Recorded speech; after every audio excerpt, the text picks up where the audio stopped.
ये बॉर्डर का इलाका मुझे पता है, इस इलाके में दारू लोग बहुत पीते हैं और सुबह सुबह नाश्ता करके नहीं आते, सुबह सुबह दारू पी के चलते हैं। जब नाश्ता नहीं करोगे सुबह, खाली पेट दारू पेट में जाएगा तो पेट की आंतड़ियां जल जाएंगी। તમે જેમને સાંભળ્યા એ આઈએફએસ અધિકારી ડોક્ટર ગંગાશરણ સિંહ છે। એ શાળા પ્રવેશોત્સવના કાર્યક્રમમાં છોટાઉદેપુરના નસવાડીના એક ગામડામાં જાય છે અને ત્યાં જઈને એવું કહે છે બહુ જ સામાન્ય રીતે કે મને ખબર છે કે આ બોર્ડરનો વિસ્તાર છે ને એટલે દારૂ પીતા હશો તમે। એ જ્યારે આ કહી રહ્યા છે ત્યારે એની પાછળના ઘણા બધા તર્ક છે। જે રીતે એક આખી વ્યવસ્થા ભેગી થઈને આમ તૂટી પડે છે કે ના અધિકારી તો બદનામ કરે છે દારૂબંધીને અને આને તે, આંખ બંધ કરવાથી સૂર્યાસ્ત નથી થઈ જતો અને એટલે જ જો આંખો ખુલ્લી રાખીને કોઈ વ્યક્તિ શાળા પ્રવેશોત્સવના કાર્યક્રમ દરમિયાન એક ગામને સલાહ આપીને એમને એ સમજાવવાનો પ્રયત્ન કરી રહ્યું છે કે તમે જ્યારે સવારે ભૂખ્યા પેટે દારૂ પીવો છો, નાસ્તો એ નથી કરતા અને બાળકોને આ રીતે મોકલી દો છો, ત્યારે એ બહુ ગંભીર સ્થિતિ પર ધ્યાન દોરી રહ્યા છે। આ પ્રશ્ન ગુજરાત રાજ્યમાં દારૂબંધી છે કે નહીં એનો નથી, આ પ્રશ્ન એ હકીકત સ્વીકારવાનો છે કે દારૂબંધી તો છે જ કાગળ પર, પણ શું તમને નથી ખબર કે એ વિસ્તારોમાં દારૂ પીવાય છે? સમસ્યા એ વિસ્તારો પૂરતી સીમિત નથી, પણ સમસ્યા ત્યાં મોટી છે।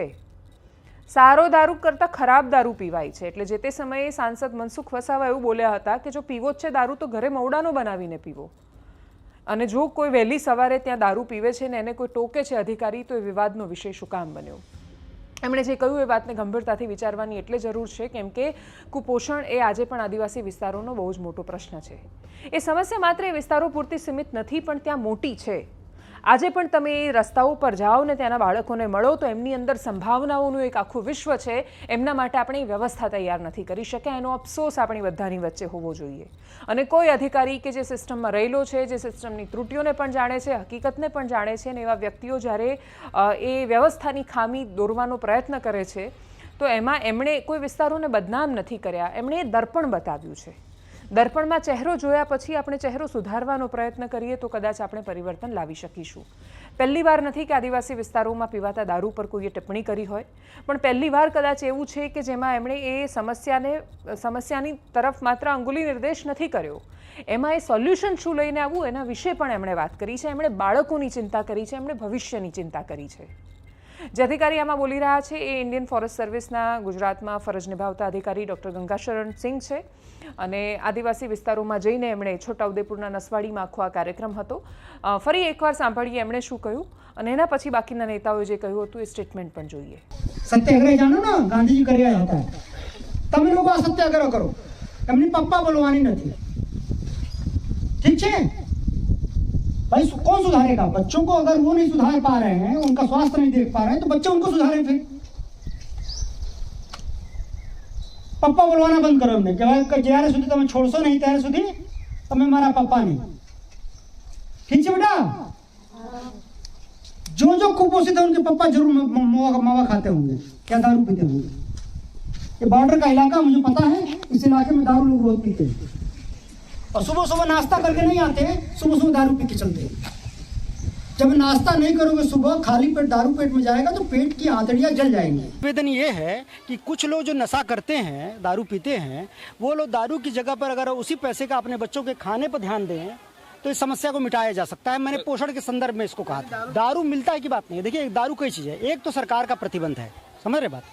सरकार प्रतिबंध आपके घर में, अगर आपके घर तक सरकार हर जगह तो नहीं पहुंच सकती ना। दारू अगर कहीं बाहर बिक रहा है, उसको कर रहा है, तो सरकार को अगर सूचना मिलती है, सरकार उस पर कार्रवाई करती है। नागरिक जब छोड़ेगा, जैसे नागरिक जब तक नहीं छोड़ेगा तब तक संपूर्ण दारूबंदी कहीं संभव नहीं हो सकती है। नहीं, मैंने दारू बिकते हुए नहीं देखा, लेकिन मैंने बच्चों से पूछा कि क्या ऐसा है, नशा है कहीं, तो कई लोगों ने बताया मुझे, बच्चों ने। तो मैंने फिर गार्जियन से अपील करी है बात को कि ये न करिए। અધિકારીને સાંભળ્યા પછી તમને જૂનું સ્ટેટમેન્ટ હમણાં થોડા જ મહિના પહેલાંનું આપણા આદિજાતિ મંત્રી પીસી બરંડાનું પણ સંભળાવવું છે। પીસી બરંડા તો આઈપીએસ અધિકારી રહ્યા છે અને પછી એ નોકરી છોડ્યા પછી ત્યાં આવ્યા। પીસી બરંડાએ તો ત્યાં સુધી કહ્યું હતું કે ના ભાઈ છૂટછાટ તો આપવી પડે, અમારા આદિવાસીઓ તો દારૂ પીવે। એમણે તો ફેવર કરી હતી કે આદિવાસીઓ તો દારૂ પીવે। એક વ્યક્તિ કે જે અધિકારી રહ્યું, એક વ્યક્તિ કે જે મંત્રી પદ પર છે, એ વ્યક્તિ ટકોર નથી કરતું, એવું નથી કહેતું કે છોડી દો, એવું નથી કહેતું કે તમારી આ આદત બાળકોને કેટલી બરબાદી તરફ દોરી રહી છે, એ વ્યવસ્થાની પણ વાત નથી કરતા। એ તો ખાલી એમ હા વોટ લેવાના છે ને એટલે એમ પોરસ ચડાવે છે કે નહીં આદિવાસીઓ તો પીવે। મનસુખ વસાવા પણ ચિંતા કરે છે ખરાબ દારૂ ન પીવાય એની, પણ એ સંપૂર્ણપણે એવું નથી કહી શકતા કે પીવાનું બંધ કરો। એ પણ એવું બોલ્યા હતા કે ઘરે મોવડાનો બનાવીને પીવો. એ બંને નેતાઓને પણ સાંભળીએ. મંત્રી પીસી બરંડા, સાંસદ મનસુખ વસાવાને પણ સાંભળીએ. જો હું અત્યારે 17 થી હું 15મો આવ્યો, 15મો ડીએસપી તરીકે આવ્યો તો અહીંયા કે અમે ત્યાં વખતે મારી દોસ્તી પાકી થઈ ગઈ છે. સંકલનમાં બેસીએ ને એટલે દાદા ધીમે ધીમે ધીમે ધીમે આમ નથી થયું તેમ નથી થયું, ત્યાં દારૂ ચાલે છે ત્યાં પેલું એમ ચાલે છે, એ તો ચલાવવું પડે મારે એમ કીધું મેં તો. મારે તો આદિવાસી દારૂ પીએલી યાર કે થોડું થોડું ચલાવવાનું યાર, એમ પછી કહું પાછું સમજી રાખો થોડી વાર કરવું આપણે. એટલે આ બધું હેડ્યા કરે બધું આપણે. આપણો બાપ દાદા બહુ વર્ષો કોઈ દેવ નહીં કે પછી કોકને ક્યાંક એક કદાચ મોડાનો દારૂ બોલ્યા કોઈ સોશિયલ મીડિયામાં ચલાવજો ને મનસુખભાઈ એવું કહેતા હતા. કોઈ પ્રસંગ હોય, કોઈ વાર તહેવાર હોય, કોઈ દેવને ચડાવવો હોય દારૂ તો ઘરે મોડાનો બનાવો ને તેનો પ્રસાદી તરીકે લો તો આ મહારાજ છે એવું ના કહેવાય, પણ મારા તરફથી થોડું છૂટ આપું કારણ કે બધું બંધ નથી થવાનું. દિનેશભાઈ બરોબર છે ને?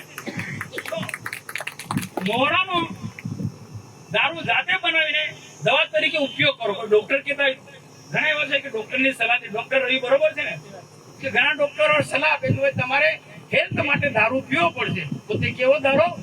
સારા મહિનો, બદામ, પિસ્તા એનાથી બનેલો. અપેક્ષા રાખીએ કે આદિવાસી વિસ્તારોમાં, કેમ કે જ્યારે પ્રવેશોત્સવના કાર્યક્રમો હોય અને અધિકારીઓ ગ્રાઉન્ડ ઝીરો પર પહોંચે અને પછી એ વિસ્તારોમાંથી જ્યારે આ સમસ્યાઓને જુએ ત્યારે એમની ચિંતા એ તરફ જાય છે.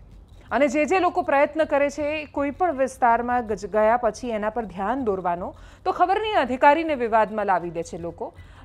આ પ્રશ્ન અધિકારીને વિવાદમાં લાવવાની નથી. જે તે સમયે ધવલ પટેલ નામના આઈએસ અધિકારી એ પણ છોટાઉદેપુર પહોંચ્યા અને પહોંચ્યા પછી એમણે બહુ જ ચિંતા કરતો એક પત્ર લખ્યો હતો ગુજરાતમાં.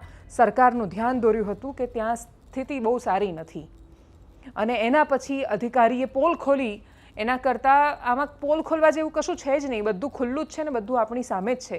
આંખો ખુલ્લી રાખીને કોઈ જ્યારે ધ્યાન દોરી રહ્યું છે તો એના પર સુધારનો પ્રયત્ન થાય, નહીં કે અધિકારીઓને વિવાદમાં લાવવાનો. એવી અપેક્ષા સાથે નમસ્કાર.